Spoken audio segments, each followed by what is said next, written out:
Can I start by saying that it is an absolute honour to be able to share with my mum, who's a survivor of domestic abuse at the hands of a former partner, that campaigning fuelled by our harrowing experiences at home all those years ago and the experiences of many other survivors across the country has contributed to the government heeding our calls to better identify domestic abuse in the criminal justice system.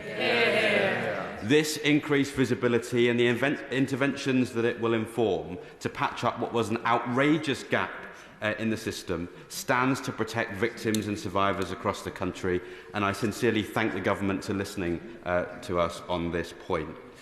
My party and I will hold the government to account on the implementation of this, and we would like to get clarity on the record that the new identifier would mean that the government could be empowered to exclude domestic abusers from, for example, an SDS 40 early release scheme, and that partners using Clare's law would see offences flagged as domestic abuse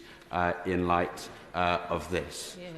And something that must be said is that it is absolutely appalling that the Shadow Justice Secretary has just tried to play politics with domestic abusers.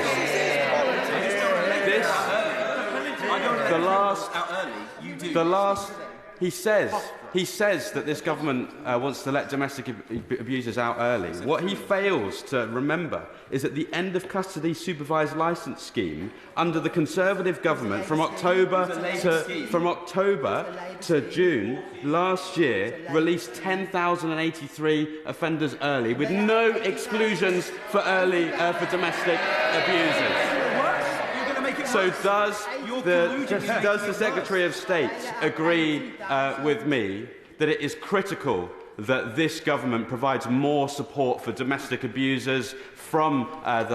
for domestic abuse victims from the likes of their abusers in a way that this last government failed to on their watch?